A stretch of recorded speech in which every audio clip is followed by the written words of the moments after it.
we're going to be talking about the past some more. As we know, we talked about the past already. We used the preterite, which we were all familiar with, the oov, the stoob, the J group, and then the regulars, the fui, and all those guys too. So we're going to be talking about a second way to talk in the past.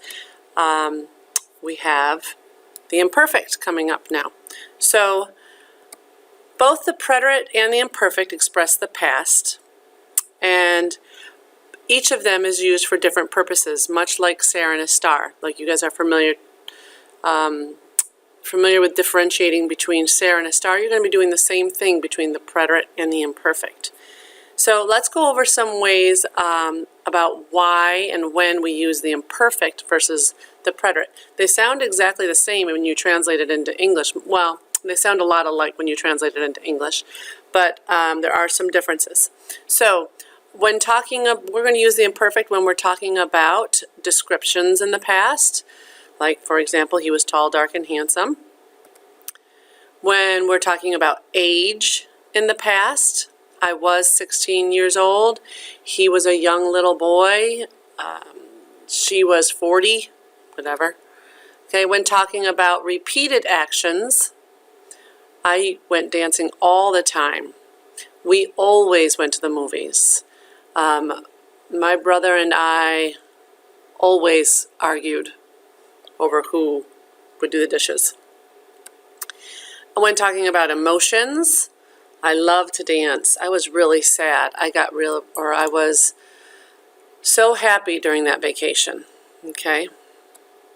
When talking about time, it was 8:30 at night. It was early in the morning. When talking about weather, okay, like it was a dark and stormy night. Remember, we're still in the past for all of these.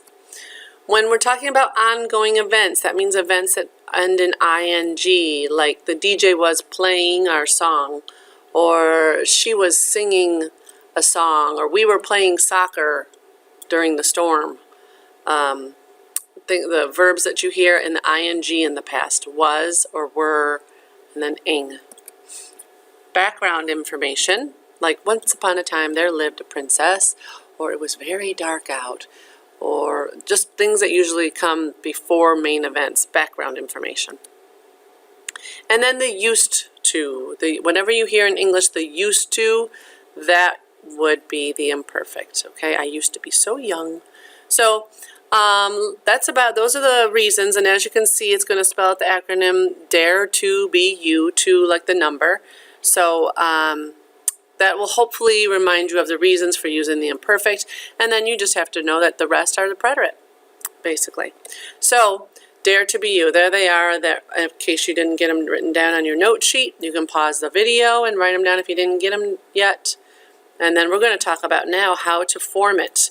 It is one of the easiest verbs you'll be conjugating in your Spanish career. So basically, you just take off the AR, the ER, or the IR of the verbs, and you add the appropriate ending. So for AR verbs, they're ending in aba, abas, aba, abamos, abais, aban. And you'll see that the nosotros form is the only one that has the accent.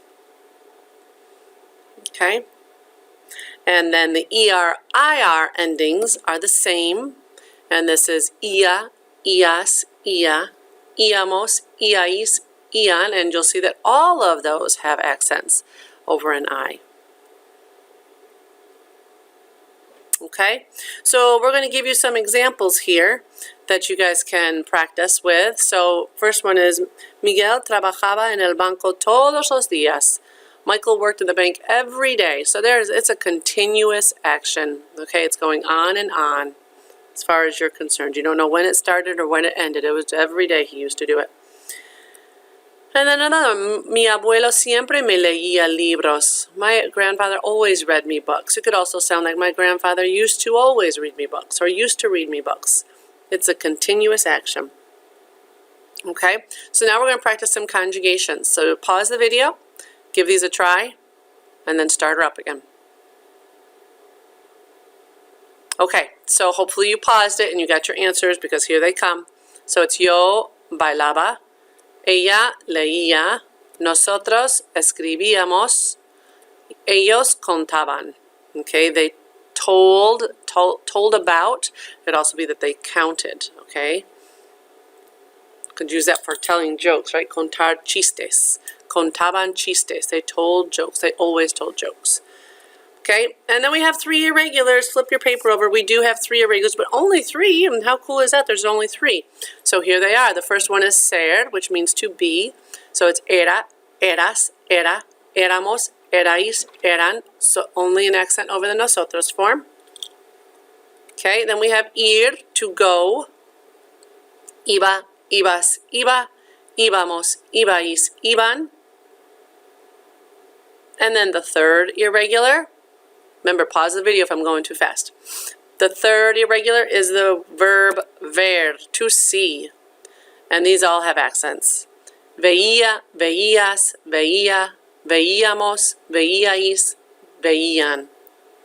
Okay, basically you just, instead of taking off the ER, you just take off the R and add the ending on that one. So there's a practice for you underneath. It says, Cuando era niña, yo iba a la escuela todos los días. So see if you can give that sentence a try and figure out what it means before going on. Just write in the English on your page there. Cuando era niña, era comes from the verb ser. Yo iba a la escuela todos los días. So that sentence would end up meaning, when I was a little girl, I used to go to school every day. All right, so you have 8 there to practice with. You need to come in with just the irregulars. You need to come into class tomorrow with these finished in order to receive credit for your note sheet. Okay, so make sure you take your time and have these all perfect. Okay, so you get 8 out of 8. Thanks, guys. Have a great day.